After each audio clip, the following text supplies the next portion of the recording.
We light this chalice to celebrate Unitarian Universalism. This is the church of the open mind. This is the church of the loving heart. This is the church of the helping hands.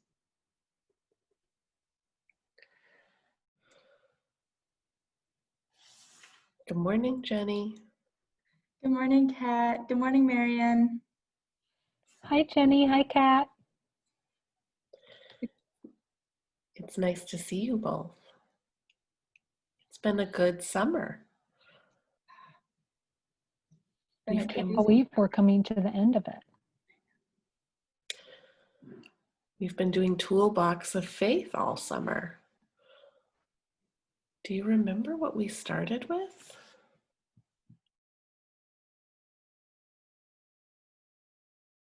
And you may notice that I have a construction helmet on and I have a toolbox. And in our opening song, we sang about building up a world. And we are all builders. We are all building the world. And we're not building it with hammers and nails and wrenches necessarily. A lot of times we're building it with kindness and using our gifts to make the world a better place.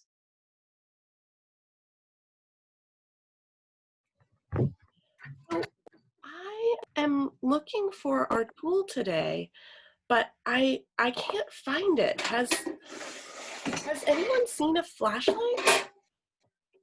It's not in the Toolbox of Faith, and it's not under it. Wait a second. There it is. It was right on my head. I brought my flashlight with me today because we're going to talk about justice.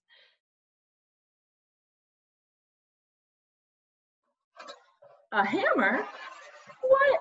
We have a hammer in our toolbox? That's so cool. I love hammers because using hammers makes me feel really powerful. They don't look that fancy or special on the outside, do they? No, they look kind of boring. How can they make me feel powerful?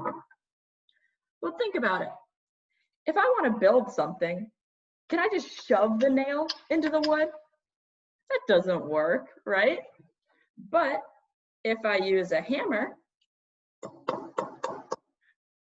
You nailed it. Also, you had a lot of different hammers, as I remember too, which was funny. any lesson with Ruth Bader Ginsburg. So good. And I love the fact that we all had a toolbox, each of us at our own houses. Mm-hmm.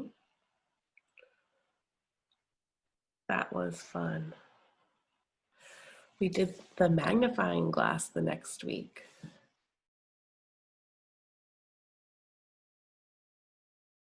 Do you know what this is? Does it look familiar? Magnifying glass. It's a magnifying glass.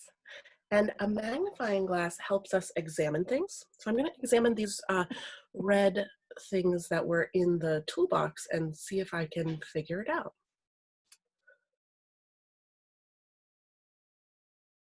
So you might be thinking to yourself, what does chalk have to do with a democratic process? And I wanted to show you a picture on my slate which shows that, which is that our country started out where only white men had the vote, and they were the only people who were in the circle. And the reason that I think of chalk as being a really good symbol for the democratic process is that it is really easy to erase this circle, which only gives white men the vote, white men with property. I erased that circle, and then I drew a much bigger circle. I'm drawing a much bigger circle right now with the chalk, which is really easy to change and really easy to include more people. And you can see that I drew a much bigger circle, which included all different kinds of people. Do you remember the fun chalkboard one, Marian? Yes, I borrowed your chalkboard. Yeah. You And left me your chalkboard in the office, and I drove to church and got it and brought it back to my house. then we used the chalkboard again, Mhm. but not for chalk. We used the chalkboard a couple weeks later to talk about, well, it was, Love. yeah, to talk about gloves and love. Oh yeah, And that was cool. Kat, you did the really cool thing with the chalkboard where you do the picture. Of yes, the heart. and the Mhm. little seals moved the pom-poms around on the chalkboard again. Our tools recurred. What was the one that you loved the most from this summer? The one where I had people compliment each other. Hmm. Was that the mirror? Yes, Reflection? that was mirror and reflection. And I that think was actually my favorite activity, was asking people to draw the picture with the mirror. I thought that was so cool. And then even in Marion's most recent lesson on atonement, I didn't know that levels were called spirit levels. I thought that was so cool. In fact, all summer there were times when I thought, well, tools are not really what we do in church, but then it was like very clear and neat how they actually really are part of how we build a spiritual life. Right. We use tools to make us stronger. I also loved a lot of the questions that, like, remember the one on sandpaper and humor that you did, Jenny, where everybody got to tell a joke? Like, that was really fun. Yeah. that was a lesson. And I felt like I was sort of gaining some skills as the summer went along. So a few weeks ago, Marion talked about Duct tape. duct tape and how it got her out of a jam. And then the very next week, I needed to use duct tape to actually make the tool for that week, which people might not know, but the canteen wasn't a real canteen. It was all duct taped together. And if it hadn't been for the duct tape lesson, I don't know if I would have thought of that. And so it was nice to build on that. Mhm. I loved it when you did the wand and magic, and then you did a magic trick with the wand. That was really cool. Mhm. And also you wore your hair up in a big, it was very fancy hair that you had. It was I fun liked that. practicing magic on Zoom. But what I loved about the summer was that it really felt like we were together. The screens stopped feeling like divisions, and Sunday morning started to really feel like times when we got to come and laugh and connect. And I started to really look forward to them.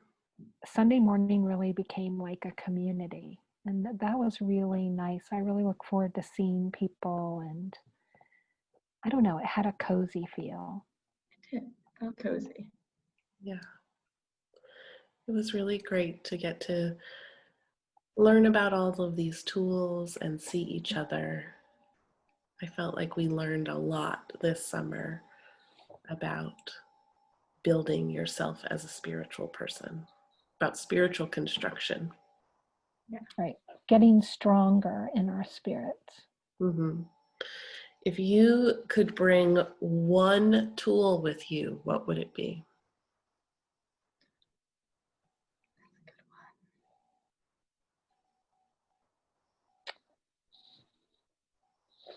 For me, it would be listening. That's one of the reasons why I wanted to do listening, was because it's, I think, the most important tool to me. I like all of them, but that's the one that I would take with me. I think mine would be canteen,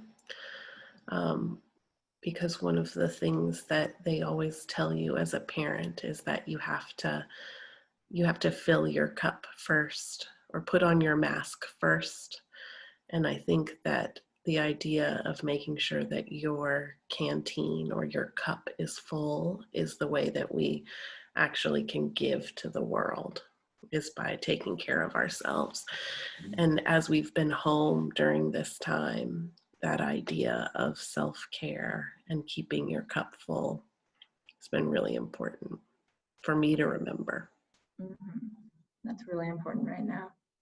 I think I would take my hammer with me, because I think remembering that we are powerful in our own ways and that we can change the world for the better is something that I really like to kind of remind myself of throughout the day and kind of work towards in my life. I wonder what everyone at home would choose.